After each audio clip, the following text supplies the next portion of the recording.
लेकिन मोदी जी अपने को बीजेपी से बाहर नहीं निकाल पाए। मोदी जी अपने को चुनावी नेता से बाहर का नेता बना ही नहीं पाए। प्राइम मिनिस्टर तो वो कंट्री के ही होंगे, तो इसमें कहीं कोई वो प्राइम मिनिस्टर तो मेरे भी हैं, लेकिन अगर आप ये कहिए कि वो मेरे नेता हैं तो मेरे नेता नहीं। तो पहलगाम में फिर आप हिंदू मुस्लिम क्यों कर रहे हैं? एक ही घर का आधा हिस्सा आपने कहीं और कर दिया है, तो वो उनके पास आना चाहिए। अमेरिका इस समय अपने को जो ह्यूमन राइट्स का बिल्कुल सबसे बड़ा पहरेदार मानता है, वो चू नहीं कर पाएगा। चीन इसमें चू नहीं कर पाएगा। तो मेरे ख्याल में it is an opportunity for India कि we must get back our POK because of Pahalgam.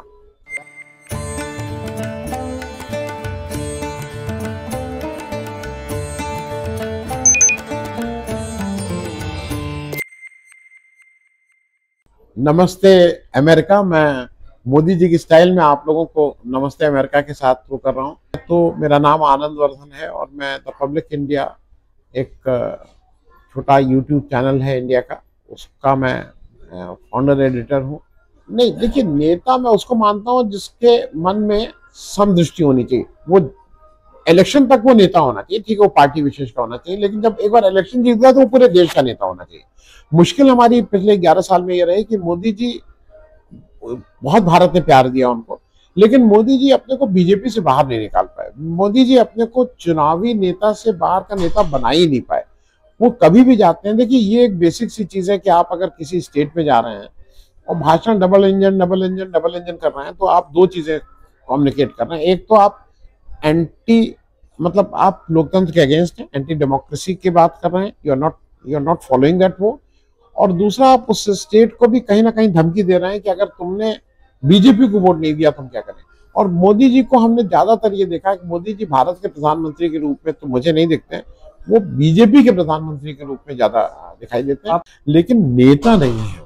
नेता और देखिए, हम लोग को थोड़ा दो अलग अलग चीजों से करना होगा। गांधी ने तो कोई पोस्ट पे नहीं थे, लेकिन गांधी तो पूरे भारत को रिप्रेजेंट करते, तो भारत ही को नहीं। गांधी जब अनडिवाइडेड इंडिया था, बंटवारे से पहले का इंडिया था, भारत तो पूरे भूभाग के थे, तो गांधी तो किसी पद पे नहीं रहे, जेपी किसी पद पे नहीं रहे, तो वो लोग नेता थे। और उस नेता की कैटेगरी में मैं दो लोगों को अभी तक मानता हूँ, एक नेहरू और एक जमाने तक इंदिरा गांधी का बीच का इमरजेंसी का वो छोड़ दें तो एक जमाने तक ये दो ही थे जो नेता थे।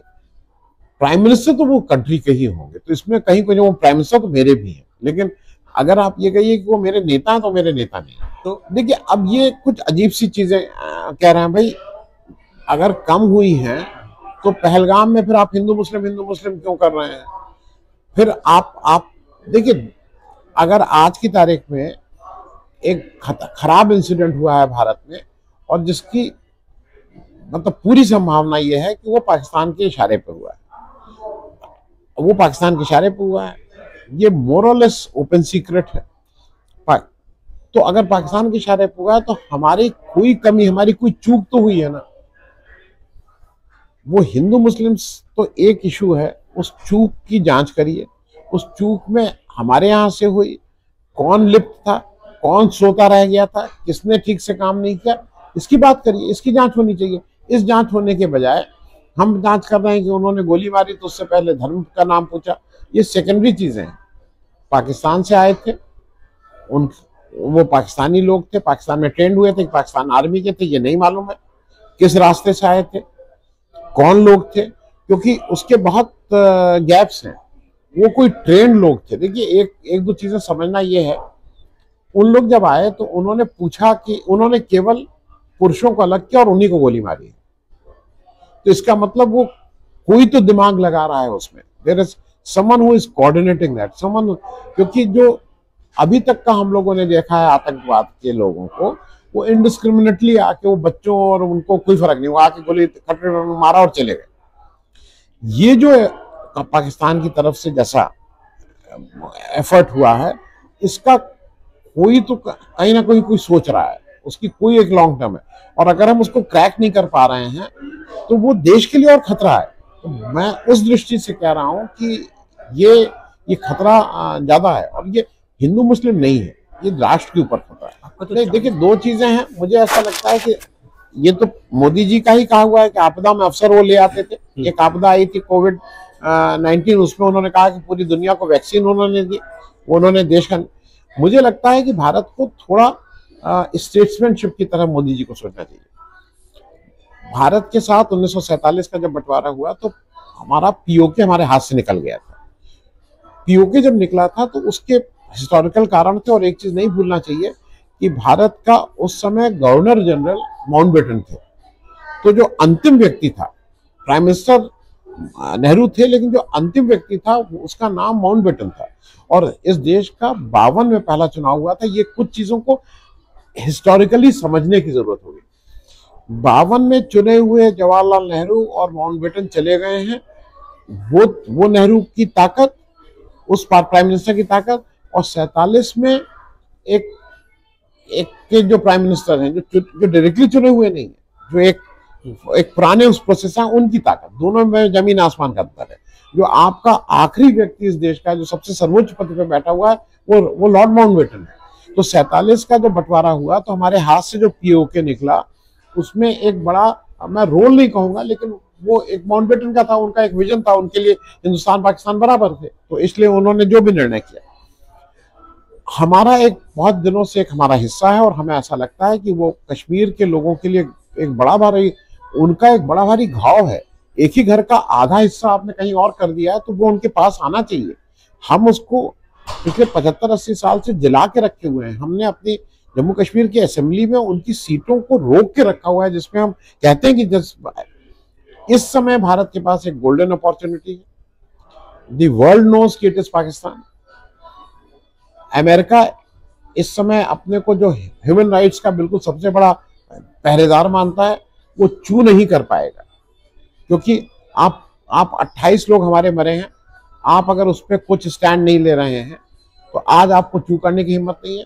चीन इसमें चू नहीं कर पाएगा, क्योंकि वो क्या, this is the right moment कि हमें पीओके को जाके कब्जा कर लेना चाहिए। और हम मिलिट्रली हम उनसे बहुत आगे हैं। लोग ये कहते हैं कि नहीं उनके पास एटम बम है।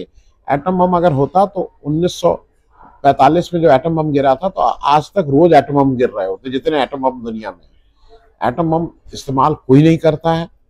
हिंदुस्तान को प्रैग्मेटिक होना है। अगर हिंदुस्तान पुलवामा के बाद अगर उनको घर में घुस के मार कर सकता है तो आज पूरी जनता उनके साथ है, पूरा ऑपोजिशन साथ है, पूरा देश एक साथ है। और मेरे ख्याल में अगर मोदी जी थोड़ा सा भी प्रैग्मेटिक हो जाए तो पाक ऑक्युपाइड कश्मीर वापस आ सकता है। और पूरी कश्मीर की जनता, जिसको ये लगता है कि जिसके लिए आप 370 और क्या क्या, और आपको लगता है कि वो आपके साथ, वो उसको इससे बड़ा तोहफा आप नहीं दे सकते। मतलब कश्मीर की जनता और भारत के लिए इससे बड़ा कोई हो नहीं सकता। और पिछले 11 साल में जो कुछ भी हुआ है, मान लीजिए बहुत से लोगों का नोटबंदी गलत हुआ था, ये हिंदू मुस्लिम, वो सब ये देश भूल जाएगा अगर पीओके आज आप वापस ले आते। तो मेरे ख्याल में it is an opportunity for India कि we must get back our POK because of Pahalgam. अभी समय है, लेकिन अगर आप सिंबॉलिक उसमें करेंगे, क्योंकि आपने सिंबॉलिक क्या किया, आपने सिंबॉलिक कर दिया कि हमने इंडस वाटर ट्रीटी को सस्पेंड किया है। सस्पेंड का क्या मतलब है? सस्पेंड का मतलब यह है कि पानी आता रहेगा। और हिंदुस्तान पिछले 4 साल से रीनेगोशिएट करना चाह रहा था, ट्रीटी वहां है, सस्पेंड किया है। पाकिस्तान ने इसके एवज में क्या किया? पाकिस्तान ने इसमें बदमाशी का काम किया। पाकिस्तान ने बदमाशी का काम क्या किया? पाकिस्तान ने कहा है कि हम शिमला एग्रीमेंट को सस्पेंड में डाल दे रहे हैं। नो, देश में शिमला एग्रीमेंट का करगिल हुआ था, लेकिन कुछ चीजें हम शिमला एग्रीमेंट के साथ चल रहे थे कि हम लोग जीरो वो फायर आर्म चलेगा, कुछ फायर आर्म चले। तो ये पाकिस्तान को सूट करता है कि शिमला एग्रीमेंट जो था उसमें पाकिस्तान के अगेंस्ट वो एग्रीमेंट था। जो हमारी लाइन ऑफ कंट्रोल है उसको हम बॉर्डर की तरफ मोरलेस मानते थे। तो आज जब आपने ये कर दिया है तो आप कह रहे हैं कि हम इंडस वाटर ट्रीटी को नहीं वो करेंगे, वो कह रहे हम इसको नहीं करेंगे। अच्छा, तीसरा आपने एक और काम क्या किया? हमने शिमला एग्रीमेंट में कहा था कि हमारा कोई भी इशू होगा वो बायलैटरल होगा, मेरे और पाकिस्तान के बीच में बात होगी, कोई और नहीं है बात कर सकता, ये हमारे बात है। धीरे से आज चीन क्या कह रहा है? चीन कह रहा है कि नहीं आप लोग वो करें, और अगर जरूरत है तो हम इसमें आपका एक निष्पक्ष वो जांच करा सकते हैं। पाकिस्तान के लोगों के यहाँ से डिमांड आ रही है कि भाई इसको चीन से जांच करा ली जाए। तो मुझे ऐसा लग रहा है कि ये जो आप आधी अधूरी बातें कह रहे हैं, उससे ठीक नहीं है। और देखिए, कुछ चीजों को और रिलेट करना होगा। ये जो भी कुछ भी हुआ है, इसकी जांच अगर पुलवामा की तरह 6 साल 7 साल के बाद भी जांच नहीं होगी तो ये देश के लिए खराब होगा। इसकी जांच का प्रिलिमिनरी जांच तो बिल्कुल ही हो सकती है भाई, मोटे तौर पे आप करके कार्रवाई करें, देश को उसमें ले। ये देश अगर ये कहता था कि मोदी जी जो करेंगे 100 रुपए का पेट्रोल नहीं, हम 1000 का पेट्रोल खरीदेंगे, अगर आज आप पीओके वापस ले आएंगे तो ये देश 100 का पेट्रोल 10,000 में खरीदने को तैयार है। देश आपके पीछे खड़ा है, ले आइए पीओके को वापस, मेरे हिसाब से।